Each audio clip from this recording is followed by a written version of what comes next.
Hello friend, नमस्कार। एक बार पुनः आपका हमारे चैनल ITI MCQ एक्सपर्ट में हार्दिक स्वागत है।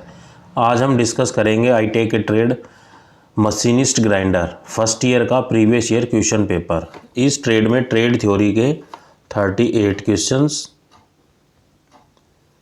वर्कशॉप कैलकुलेशन एंड साइंस के 6 क्वेश्चंस, इंजीनियरिंग ड्राइंग के 6 क्वेश्चंस और एम्प्लॉयबिलिटी स्किल्स के 25 क्वेश्चंस ITI के CBT एग्ज़ाम में क्वेश्चंस पूछे जाते हैं। तो साथियों, आपके एग्ज़ाम में टोटल 75 क्वेश्चंस पूछे जाएंगे तथा प्रत्येक क्वेश्चन 2 अंक या 2 मार्क्स का रहेगा।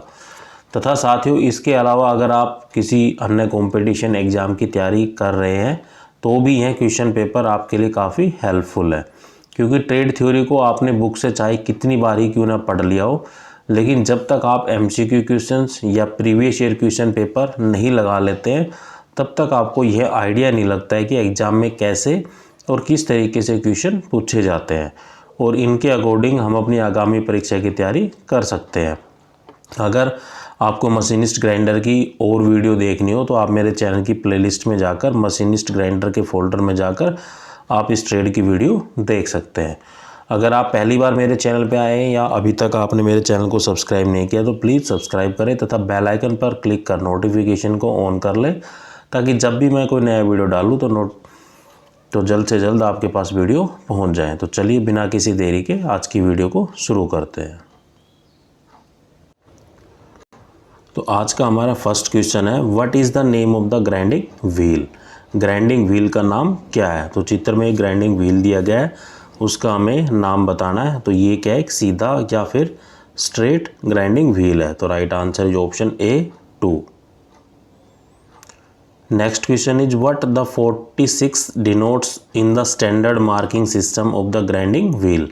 ग्राइंडिंग व्हील की एक स्टैंडर्ड मार्किंग सिस्टम होता है जिसमें जो 46 है या 46 है वो क्या दर्शाता है। तो मैं आपको एक इमेज दिखाता हूँ, आप उसको अच्छे से देखना। तो ये जो आप इमेज देख पा रहे हैं इसमें एक सीक्वेंस होती है, जो ग्राइंडिंग व्हील के जो मार्किंग सिस्टम होता है उसमें क्या है कि जो 51 है, जो पहला 51 लिखा हुआ है वो एक प्रीफिक्स होता है।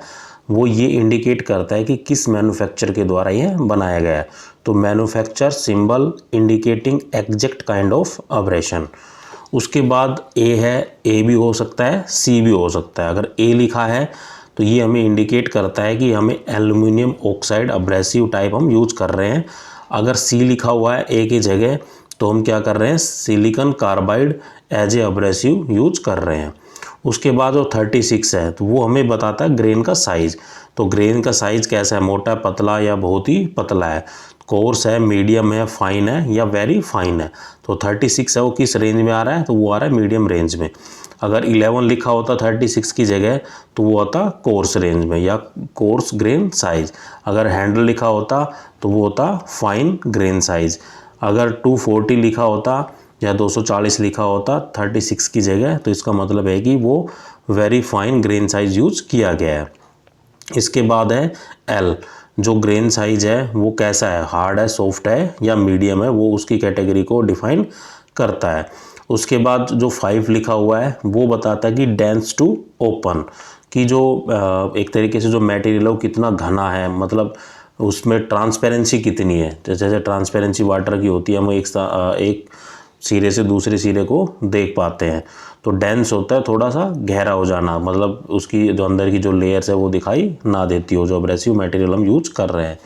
तो V इंडिकेट कर रहा है उसके बॉन्ड के टाइप को। अगर V लिखा है तो उसका मतलब है वर्टिफाइड। अगर V के जगह S लिखा हुआ है तो सिलिकेट्स। आप इस तरीके से देख सकते हैं। तो अगर कोई भी मार्किंग हो तो आपको ये सारे टेबल है वो एक मेमोराइज करनी है। अगर लास्ट में 26 है वो manufacture private marking to identify the wheel, जो मैन्युफैक्चर है वो मार्किंग कर देता है कि आइडेंटिफाई द व्हील को पहचानने के लिए। तो ये सीक्वेंस होती है इसकी, तो इसके जरिए हम पहचान सकते हैं। जैसे prefix, abrasive type, grain size, grade, फिर बताया जाता है स्ट्रक्चर, फिर बोन टाइप, फिर मैन्युफैक्चर रिकॉर्ड्स। तो एक रिकॉर्ड्स मेंटेन किया जाता है मैन्युफैक्चर के द्वारा अपने व्हील को पहचानने के लिए। तो इस टेबल को हम याद कर कर आगे जितने भी क्वेश्चन आएंगे, कभी आपसे 51 पूछ सकता है, 51 क्या है, ए दे देगा, सी दे देगा, पूछ लेगा, 36 में कुछ भी एक रेंज दे देगा, एल में दे देगा कि उसकी ग्रेड क्या है, सॉफ्ट है, मीडियम है, हार्ड है, स्ट्रक्चर क्या है, डेंस है कि ओपन है, बोन टाइप क्या है, VSR, ये जो नीचे लिखे हुए हैं 23 की जगह क्या है, मतलब व्हील को आइडेंटिफाई करने के लिए उसने क्या नंबरिंग दी है। तो इस सीक्वेंस के द्वारा हम किसी भी क्वेश्चंस का आंसर दे सकते हैं। तो यहाँ हमसे पूछा गया है कि जो 46 है वो 46 क्या है। तो 46 क्या है, ग्रेन का साइज बता रहा है, तो ग्रेन साइज को इंडिकेट कर रहा है 46। तो right answer is option A 4। Next question is what the 8 denotes in the standard marking system of the grinding wheel. जो ग्राइंडिंग व्हील की जो मार्किंग सिस्टम है उसमें जो 8 है वो क्या है। तो 8 का एक स्ट्रक्चर है, उसकी संरचना को इंडिकेट कर रहा है। तो right answer is option A 2। Next question is which micrometer has its graduation is mark in the reverse direction on the barrel. Graduation होता है, जैसा कि आपने स्केल के ऊपर देखा होगा कि इस तरीके से मार्किंग की होती है, उसको हम बोलते हैं ग्रेजुएशन। तो किस माइक्रोमीटर के बैरल पर ग्रेजुएशन को रिवर्स दिशा में चिन्हित किया जाता है। तो ये होता है हमारा डेप्थ माइक्रोमीटर। तो depth micrometer has its graduation is mark on the reverse direction on the barrel. जो बैरल होता है उसकी रिवर्स डायरेक्शन में उसकी मार्किंग की होती है। तो right answer is option A 4। Next question is which what is the type of work holding device. जो कार्य होल्डिंग डिवाइस है वो किस प्रकार का एक डिवाइस है। तो ये जो डिवाइस है वो है हमारा परमानेंट मैग्नेटिक चक। तो चित्र पर देखकर हम बता सकते हैं कि ये हमारा क्या है, एक परमानेंट मैग्नेटिक चक का एक डायग्राम है। Next question is what is the name of the work holding device. Work holding device का नाम क्या है। एक चित्र दिया गया है और हमसे पूछा गया है कि जो वर्क होल्डिंग डिवाइस क्या है। तो ये जो वर्क होल्डिंग डिवाइस है ये है electromagnetic chuck. Right answer is option A 2 electromagnetic chuck. So it is a clamping device based on the machine tool. It can be used instead of clamping plates and bolts to fix the workpiece.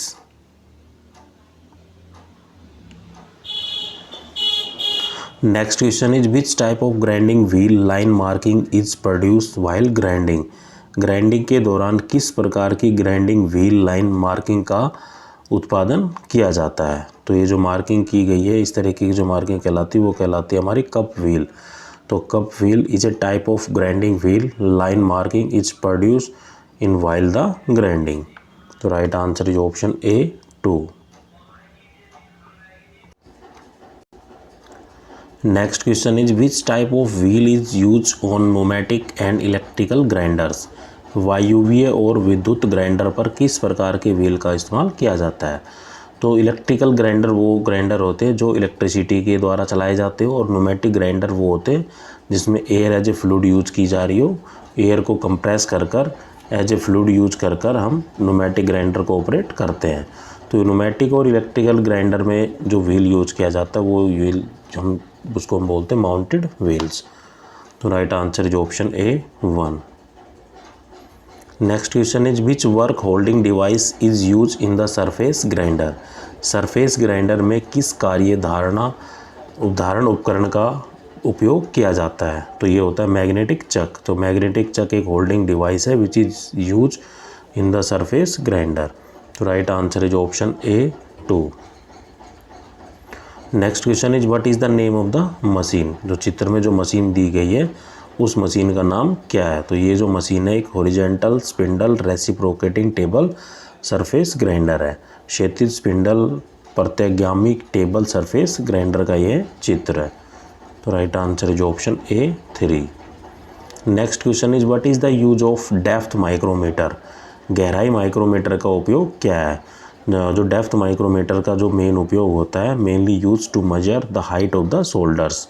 कंधों तक ऊंचाई को मापने के लिए हम depth micrometer का उपयोग करते हैं। किसी भी गहराई को मापना है तो हम डेप्थ माइक्रोमीटर का उपयोग करते हैं। तो right answer is option A 2। Next question is how grinding wheel is specified.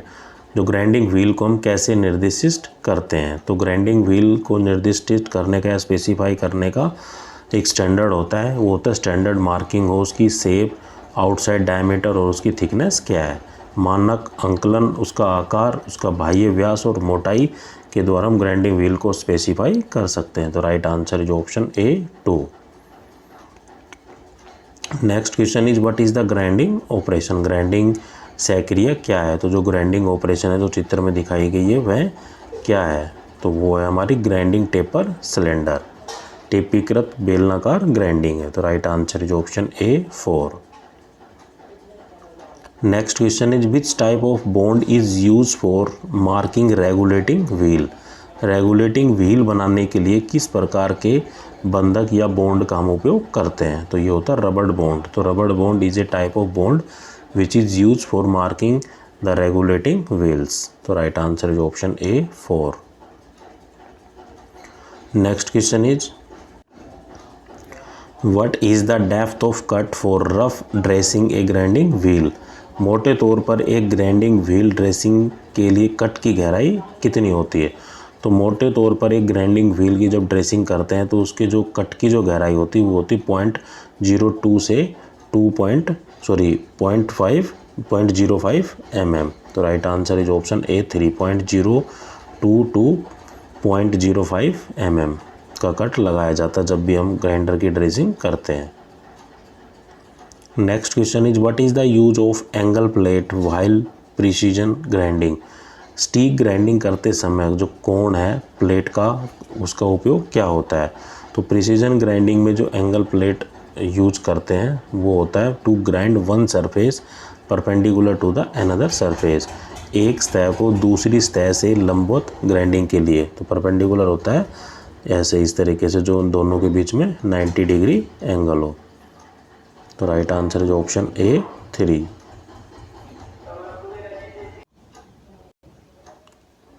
Next question is what is the part marked as X, X के रूप में जो चिन्हित भाग है वो क्या है। तो चित्र में जो मशीन दिखाई गई है वो एक तरीके से हम कह सकते हैं कि जो इसमें एक क्या है कि ग्राइंडिंग मशीन है और जो एक्स पार्ट से जो इंडिकेट किया गया है वो है हमारा ग्राइंडिंग व्हील। तो right answer is option A 3। Next question is what is the name of the machine, चित्र में जो मशीन दिखाई गई है उसका नाम क्या है।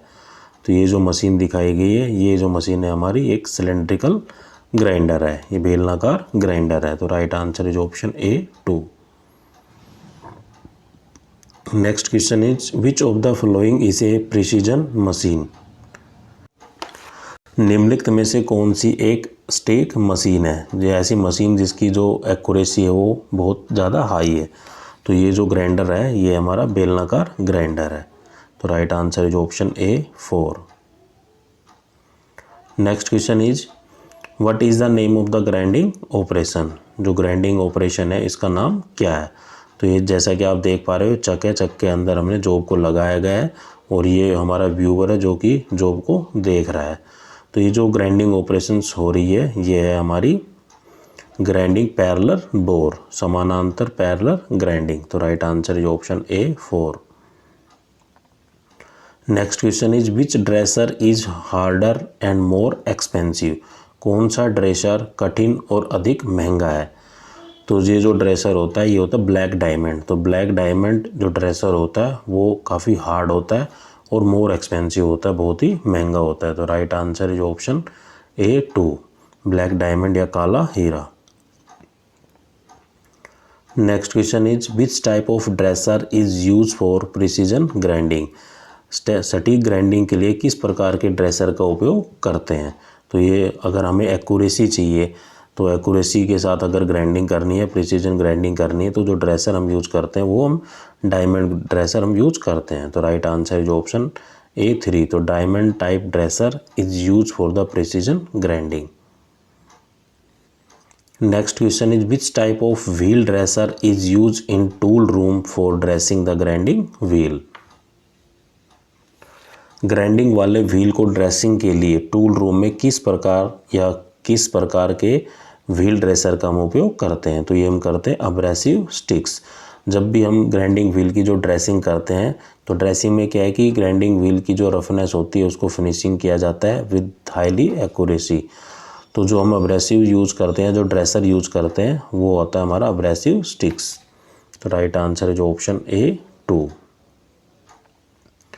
Next question is which type of dresser is use in smooth wheels for rough grinding. किसी न किसी ग्राइंडिंग के लिए किसी प्रकार के ड्रेसर का उपयोग चिकनी व्हील में किया जाता है। तो ये कहलाता है हमारा नालीदार डिस्क टाइप या कोरिगेटेड डिस्क टाइप। तो right answer is option A 1। Next question is which is suitable point of diamond dresser use for dressing a grinding wheel while surface grinding. सतह ग्राइंडिंग समय एक ग्राइंडिंग व्हील ड्रेसिंग के लिए हीरे के dresser का उपयुक्त बिंदु कौन सा होता है। तो वो होता है हमारा डल या कुंठित। तो right answer is option A 2। Next question is what is done after redressing the grinding wheel during service. सेवा के दौरान ग्राइंडिंग व्हील को फिर से तैयार करने के बाद क्या किया जाता है। तो जब भी हम ग्राइंडिंग व्हील की रीड्रेसिंग करते हैं तो हम क्या ऑपरेशंस या क्या सर्विस करते हैं। तो उसमें हम कहते हैं रीबैलेंसिंग, उसको बैलेंस करते हैं ताकि जो ग्राइंडिंग व्हील है वो ऐसे ऐसे वाइब्रेट ना करे। आपने देखा होगा कि जिस आर्म्स के ऊपर उस व्हील को चढ़ाया जाता है तो वो एक ही दिशा में घूमता रहे, ऐसा ना हो कभी इस इधर घूम रहा है कभी हल्का सा इधर घूम रहा है, तो उससे जो भी हम ग्राइंडिंग करेंगे वो हमारी एक्यूरेट ग्राइंडिंग नहीं होगी। तो रीड्रेसिंग के बाद हमें रीबैलेंसिंग भी करना होता है।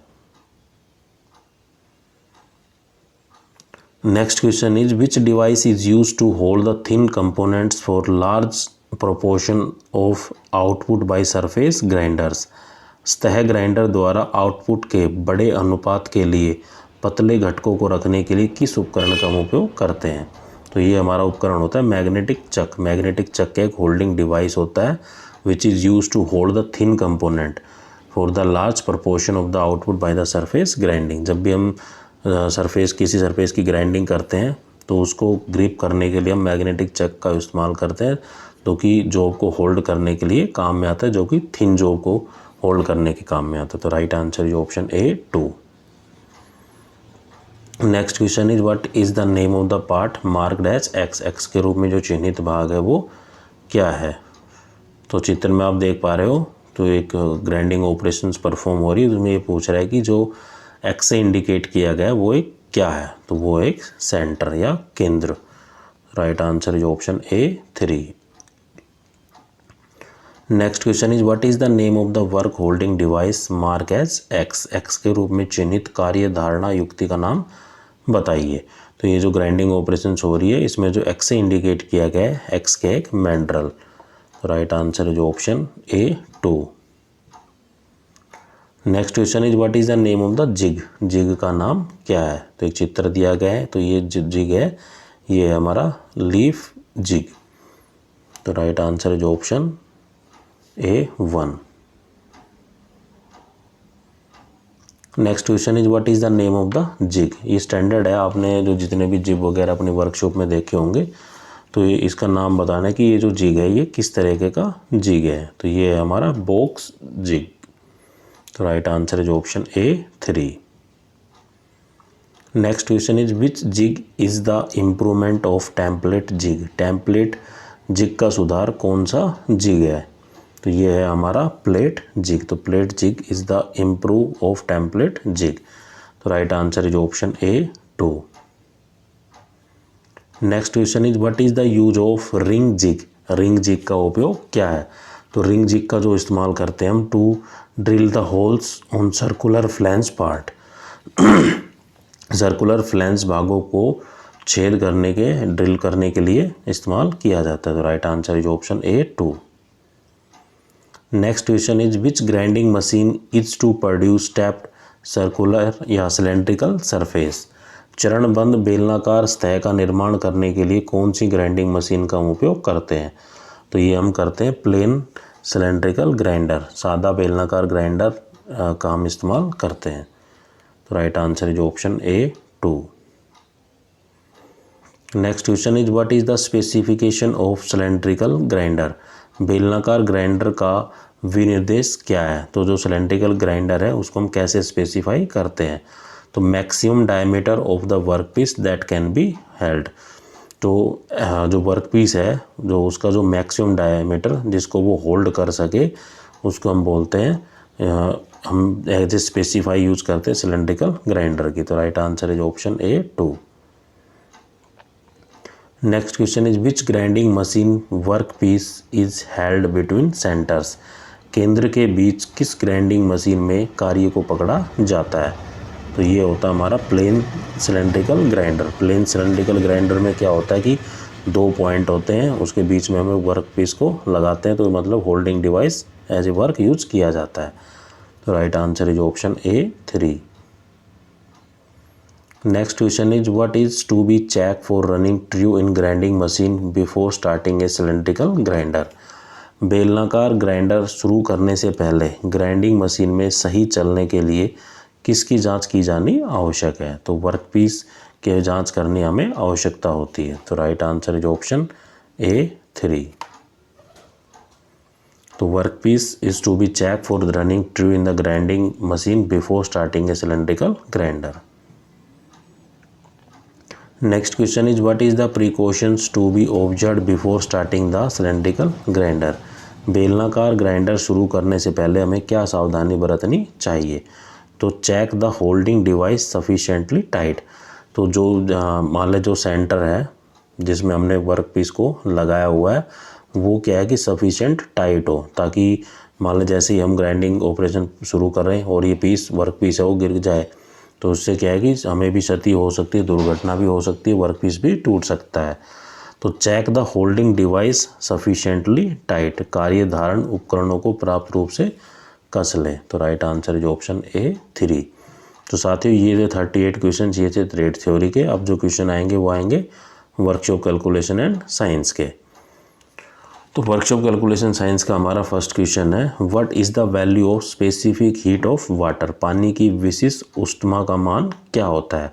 जो स्पेसिफिक हीट होती है वाटर की उसका जो मान होता है वो होता है 1। तो राइट आंसर है जो option A 4। Next question is what is the boiling point of water, पानी का क्वथनांक कितना है। तो जो boiling point of the water होता है वो होता है 100 डिग्री सेल्सियस। तो right answer is option A 3। Next question is what is the unit of current, धारा की इकाई क्या है। तो करंट की इकाई, करंट को हम किस में मापते हैं, धारा को किस में मापते हैं हम एम्पियर्स में, वोल्टेज को मापते हैं वोल्ट में, रेजिस्टेंस की ये जो इकाई होती है वो ओम होती है, पावर की होती है वाट। तो एग्जामिनर आपसे ये भी पूछ सकता है। Next question is what is the flow of electron in any conductor, किसी कंडक्टर में जो करंट के जो इलेक्ट्रॉनों का जो प्रभाव होता है वो क्या कहलाता है, वो कहलाता है हमारा धारा या करंट। अगर करंट की डायरेक्शन इस तरफ है तो हमारे इलेक्ट्रॉन की डायरेक्शन है वो इस तरफ होगी। तो जो direction of the flow of electron is opposite to the direction of the flow of the current. तो right answer is option A 2। Next question is what is the side of a square whose area is 625 mm square, हमें जो square है उसकी side बतानी है कि उसकी side क्या होगी यदि उसका एरिया गिवन है। तो स्क्वायर का जो एरिया का जो फॉर्मूला होता है वो होता है साइड का स्क्वायर। तो यहाँ हमें क्या दिया हुआ है, एरिया दिया हुआ है, एरिया कितना दिया हुआ है 625। तो यहाँ क्या हो जाएगा, साइड का स्क्वायर है तो साइड को मान ले, मैं सपोज करो मैं ए मान लेता हूँ या बी मान लेता हूँ, चलो तो साइड मैंने मान ली बी, तो ये होगा बी का स्क्वायर। तो यहाँ से मैं बी की वैल्यू निकालूंगा तो कितना आएगा 625। तो 625 का जब हम वर्गमूल निकाल लेंगे तो मैं भी आपको निकाल के दिखा देता हूँ। 625 तो पेयर हमेशा पीछे से बनते हैं, अगर पेयर इनकम्प्लीट रह जाते तो जीरो आगे लगा लेते थे। तो 2 दूनी 4, ये बचा 2, ऊपर से जो उतरेगा ये हमेशा पेयर ही उतरता है। तो इसमें इसको ऐड करेंगे हो जाएगा 4, अब जो डिवाइड जाएगा हो जाएगा 5 पे, 2 2 5। तो राइट आंसर इज ऑप्शन 25। तो 625 का जो वर्गमूल होता है वो कितना होता है 25। तो right answer is option A 3। Next question is what is the area of rectangle whose length and breadth are इतने इतने, एक आयत का क्षेत्रफल क्या होगा, इसकी लंबाई और चौड़ाई क्रम से 10 सेंटीमीटर और 8 सेंटीमीटर गिवन है। तो आयत क्या होती है, रेक्टेंगल क्या होती है, जिसमें आमने सामने की जो भुजा आपस में बराबर होती है। मान लो ये ए है, ये बी है। आप ऐसा करो, इसको एल मान लो लेंथ को, और ब्रेड्थ को मान लो बी। तो यहाँ जो एरिया होगा रेक्टेंगल का वो क्या होगा, ए एल इंटू में बी, लंबाई गुणा चौड़ाई या लेंथ इंटू ब्रेड्थ। तो लंबाई दी गई है 10 और चौड़ाई दी गई है 8, तो 10 दाई 80, तो 80 सेंटीमीटर स्क्वायर। तो ये थे हमारे वर्कशॉप कैलकुलेशन साइंस के। अब जो क्वेश्चन आएंगे वो आएंगे इंजीनियरिंग ड्राइंग के। तो इंजीनियरिंग ड्राइंग का में क्या होता है कि सभी जो सिंबल होते हैं और सिंबल के अकॉर्डिंग ही हमें मेमोराइज करना होता है कि ये किस तरीके का एक सिंबल है। तो identify the name of the prism, तो ये हमें बताना है कि जो प्रिज्म का टाइप क्या है। तो जब भी हम प्रिज्म को टॉप से देखेंगे तो हमें पता चलेगा कि 1 2 3 4 5 6, जो इसकी जो नंबर ऑफ साइड्स है वो कितनी है 6। तो ये क्या है, एक हेक्सागोनल प्रिज्म है, क्योंकि जिसकी 6 साइड हो तो उसको हम बोलते हैं हेक्सागोनल। तो right answer is option A 4। Next question is what is the name of the tool. जो चित्र में जो टूल दिया गया है उसका नाम क्या है, जो उपकरण दिया गया है वो हमारा एक try square. Right answer is option A 1। Identify the name of the tool, उपकरण का नाम पहचानिए। एक हथौड़ा दिया गया है, हथौड़ा में भी कुछ तरह का हथौड़ा है, यह बॉल पिन हैमर। तो right answer is option A 1। Next question is identify the name of the tool, उपकरण के नाम को पहचानिए। तो एक डायग्राम दिया गया है, जो प्लायर है, तो किस तरह का प्लायर है, ये हमारा कटिंग प्लायर। तो right answer is option A 3। Next question is identify the name of the tool, उपकरण का नाम पहचानिए। तो ये क्या है, हथौड़ा है, और ऐसा हथौड़ा जो पूरा ही लकड़ी का बना हो, तो ऐसे हथौड़े को हम बोलते हैं मैलेट। जो पूरा ही लकड़ी का बना हो तो उस हथौड़े को हम बोलते हैं मैलेट। तो right answer is option A 2। Next question is identify the name of the tool, उपकरण का नाम पहचानिए। तो ये हमारी स्पैनर है, दोनों तरफ से खुली हुई है, तो इसलिए हम इसको बोलते हैं ओपन एंडेड स्पैनर। तो right answer is option A 1। तो ये थे हमारे इंजीनियरिंग ड्राइंग के। जो अब जो क्वेश्चन आएंगे 25 वो आएंगे हमारी एम्प्लॉयबिलिटी स्किल्स के। तो एम्प्लॉयबिलिटी स्किल्स का हमारा फर्स्ट क्वेश्चन है which one is not A conjunction. तो इनमें से कौन सा हमारा संयोजन नहीं है। तो एंड और बट ये सब क्या हमारी कंजक्शंस होती है, लेकिन जो ऑन है वो कंजक्शन नहीं है। तो right answer is option A 4। Next question is which one is not a benefit of the role playing, भूमिका निभाने का कौन सा लाभ नहीं है। आप एक मीटिंग में हो, मान लें 10 बंदे बैठे हुए हैं, किसी टॉपिक पर डिस्कशन चल रहा है, आपस में बातों का आदान प्रदान हो रहा है, लेकिन कुछ व्यक्ति ऐसे हो सकता है 1-2 और वो ऐसे बैठे चुपचाप, उनका हो सकता है दिमाग कहीं और हो या वो इंटरेस्टेड ही नहीं हो मीटिंग से। तो मतलब उस मीटिंग में उन बंदों का कोई रोल नहीं है, तो चुपचाप बैठे हो, इसका मतलब वो बोरियत महसूस कर रहे हैं। तो develop the boredom is not a benefit of the role playing. तो right answer is option A 4। Next question is which one is not a vowel, इनमें से कौन सा स्वर नहीं है। तो वाउल्स क्या होते हैं, ए ई आई ओ यू। तो ए ई आई ओ वाउल है, लेकिन जो एफ एक वाउल नहीं है। तो right answer is option A 3। Next question is which one of the following is a good office etiquettes, निम्नलिखित में से कौन सा एक अच्छा कार्यालय का एक शिष्टाचार है। तो जहाँ भी चाहे गवर्नमेंट सेक्टर हो चाहे प्राइवेट सेक्टर हो, अगर हम किसी ऑफिस में काम करने जाते हैं तो हमें हमेशा फॉर्मल ड्रेस पहन के जानी चाहिए।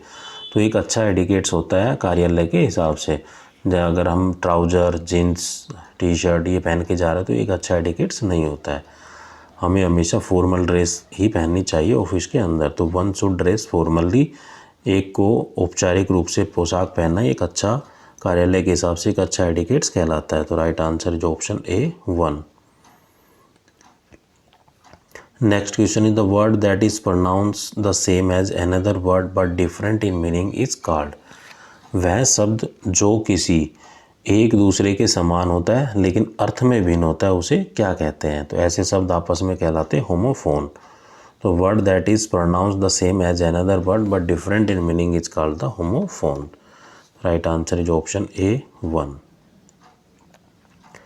Next question is dash can help me learn English, मुझे अंग्रेजी सीखने में मदद करता है। मुझे अगर कोई लैंग्वेज सीखने चाहे इंग्लिश हो फ्रेंच हो इटालियन हो तो मेरी निष्ठा, मेरा डेडिकेशन ही मुझे ये चीज़ें सिखा सकता है। अगर मैं कड़ी मेहनत, निष्ठा के साथ मेहनत करूँ, पूरे डेडिकेशन के साथ मेहनत करूँ तो मैं आवश्यक सीख जाऊँगा। तो dedication can help me learn English. निष्ठा मुझे अंग्रेजी सीखने में मदद कर सकती है। तो right answer is option A 1। Next question is which punctuation mark should be use in the following sentence. निम्नलिखित वाक्यों में से किस विराम चिन्ह का प्रयोग किया जाना चाहिए। Is there any site engineer है। ये क्वेश्चन पूछा जा रहा है कि क्या यहाँ कोई साइट इंजीनियर है। तो जब भी क्वेश्चन पूछा जाता है तो हम क्या यूज करते हैं, question mark as a punctuation use करते हैं। तो right answer is option A 1। Next question is when is capital letter use. बड़े अक्षरों का जो प्रयोग है वो कब किया जाता है। तो जब भी हम कोई सेंटेंस को लिखते हैं तो पहला अक्षर बड़ा लिखा जाता है। कोई प्लेस का नाम हो, कोई व्यक्ति का नाम हो या कोई रिवर का नाम हो, तो इन जो नाम होते हैं ये सब क्या लिखे जाते हैं, कैपिटल अक्षर्स में लिखे जाते हैं। या जो मतलब जो शुरुआत का जो लेटर होता है वो कैपिटल लेटर होता है। जैसे इंडिया है तो आई बड़ा आएगा, जापान है तो जे कैपिटल आएगा या बड़ा आएगा। तो जो हमारा राइट आंसर होगा वो होगा option A for all of the above. Next question is which one of the following is A describing word. निम्नलिखित में से कौन सा एक वर्णात्मक शब्द है। तो कुछ ऑप्शन दिए गए हैं, सब चीज़ें ऑप्शन के ऊपर होती है। अगर ऑप्शन चेंज हो गया तो हमारा आंसर भी चेंज हो जाएगा। तो डिस्क्राइब मतलब किसी चीज़ की प्रॉपर्टीज़ को डिफाइन कर रहा है कि कोई चीज़ हॉट है, गर्म है, कैसी है।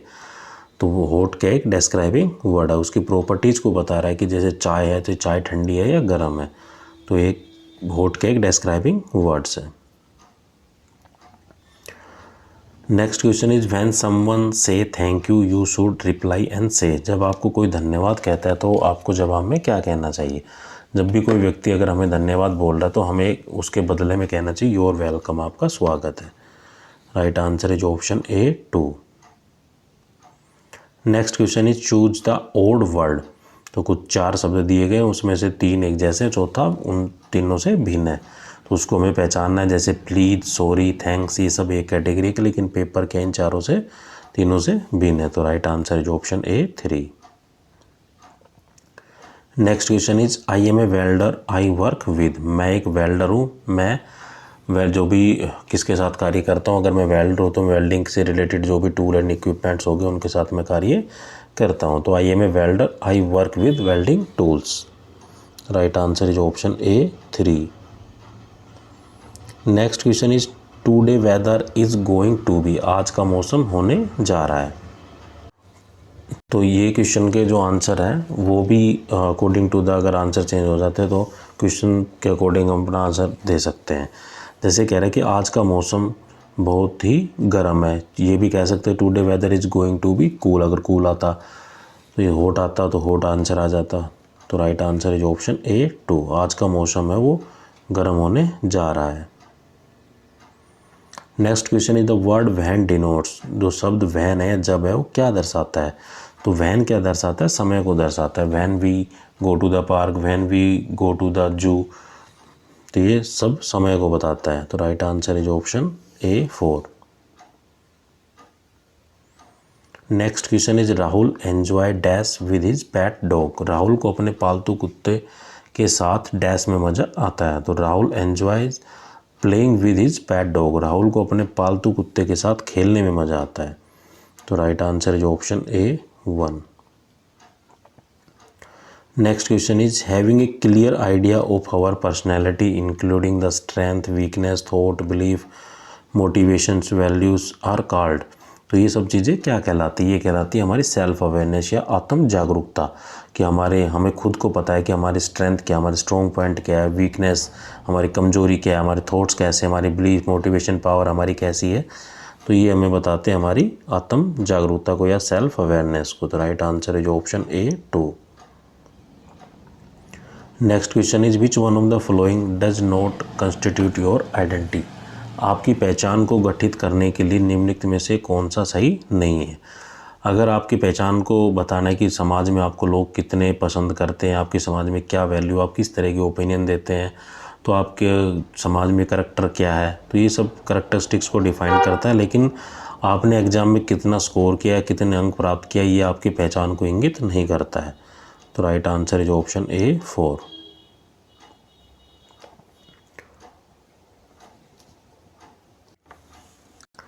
Next question is dash are the abilities and qualities that have a person that help you grow in life and your career. व्यक्ति के रूप में आपके पास मौजूद क्षमता और गुण है जो आपको जीवन और कैरियर में अच्छी तरह से बढ़ने में मदद करते हैं। तो जो भी हमारी पर्सनल स्ट्रेंथ है, पर्सनल स्ट्रेंथ के ज़रिए ही हम अपने जीवन में, अपनी लाइफ में हम आगे बढ़ सकते हैं। अगर हमारी कोई कमज़ोरी है उसको स्ट्रेंथ में बदल कर हम जीवन में आगे बढ़ सकते हैं। तो right answer is option A1। Next question is dash are the qualities that are considered to be negative and need to be work on. ऐसे गुण जिसे नकारात्मक माना जाता है और जिस पर हमें काम करने की आवश्यकता होती है। तो जो भी हमारी कमजोरी है, पर्सनल जो वीकनेस है या व्यक्ति की जो कमजोरी है उसे नेगेटिव कंसिडर किया जाता है, नकारात्मक माना जाता है और जिन पर हमें काम करने की आवश्यकता होती है, क्योंकि हमें वीकनेस को हमें स्ट्रेंथ में हमेशा बदलना चाहिए ताकि हम जीवन में अपने लाइफ में हम ग्रोथ कर सकें। तो यह राइट आंसर होगा हमारा option A2। Next question is which of the following is an example of personal weakness. व्यक्तिगत कमजोरी का उदाहरण निम्नलिखित में से कौन सा है। तो व्यक्तिगत कमजोरी क्या है, बीइंग लेजी, आलसी होना, किसी भी कार्य को समय पर कंप्लीट ना करना, तो ये हमारी क्या है, कमजोरी है। तो जैसे कि और ऑप्शन दिए गए कॉन्फिडेंस, आत्मविश्वास है कि हम इस कार्य को कर सकते हैं, तो ये हमारी स्ट्रेंथ को इंडिकेट करता है। हम हार्ड वर्किंग है, मेहनती है, ये भी हमारी स्ट्रेंथ को इंडिकेट कर रहा है। हम कितने सक्रिय है, एक्टिव है किसी चीज़ को लेकर, तो ये सब हमारे स्ट्रॉन्ग पॉइंट है। लेकिन बीइंग लेजी, आलसी होना, ये क्या है कि हमारी व्यक्तिगत कमजोरी है या पर्सनल वीकनेस है। तो right answer is option A2। Next question is goal are of two type. जो लक्ष्य है वो दो प्रकार के होते हैं और कौन कौन से होते हैं। तो लक्ष्य वो दो प्रकार के होते हैं, एक होता है शॉर्ट टर्म गोल, एक होता है लॉन्ग टर्म गोल। तो शॉर्ट टर्म में हम कुछ टारगेट कर सकते हैं कि हमें 15 दिन में, 1 हफ्ते में, 2 महीने में हमें ये कार्य करना है, तो वो तो हो गए short term goal. Long term होते हैं 1 साल, 2 साल, 10 साल, तो ये कहलाते हैं हमारे लॉन्ग टर्म गोल। तो right answer is option A2। Next question is what is stress. Stress क्या है या तनाव क्या है। The feeling of frustration and disappointment is a stress. निराशा की भावना ही क्या कहलाता है, स्ट्रेस कहलाता है। तो right answer is option A4। Next question is which of these is a sign of good stress. अच्छे तनाव का संकेत इनमें से कौन सा है। कोई मान लो कोई परेशानी आई, परेशानी अगर हम थोड़े ही समय में भूल जाते हैं तो हमें कोई स्ट्रेस नहीं होगा, आराम से सोएंगे। अगर कोई परेशानी आती है और उस परेशानी को हम लंबे समय तक खींच के ले जा रहे हैं, और उस परेशानी को सोच रहे हैं महीनों भर, 2 महीने भर, उससे क्या है कि हमारी जो स्ट्रेस डेवलप हो जाएगी और हमें सोने में भी दिक्कत आएगी, लॉस ऑफ स्लीपिंग होगा। तो do not lean of the long term tension. हमें कभी भी लंबे समय तक कोई टेंशन नहीं लेनी है और उसकी वजह से हमारी जो लॉस ऑफ स्लीपेज है वो भी नहीं होगी। तो एक अच्छे स्ट्रेस के संकेत होते हैं। तो right answer is option A3। Next question is an activity that stop और reduce the stress is called stress buster. Which of the following according to you is not a stress buster. एक गतिविधि जो तनाव को रोकती है, कम करती है, उसे स्ट्रेस बस्टर कहा जाता है। आपके अनुसार निम्नलिखित में से कौन सा एक स्ट्रेस बस्टर नहीं है। तो स्ट्रेस बस्टर क्या है कि मान लो कोई समस्या है, हम लंबे समय तक उसके बारे में सोच रहे हैं, लॉस ऑफ स्लीपिंग हो रहा है, तो वो क्या है कि स्ट्रेस डेवलप हो रही है। तो हमें किसी भी कोई प्रॉब्लम भी आती है तो हमें लंबे समय तक उसको सोच विचार नहीं करना है, तो इससे क्या है कि स्ट्रेस डेवलप नहीं होगी। तो right answer is option A1।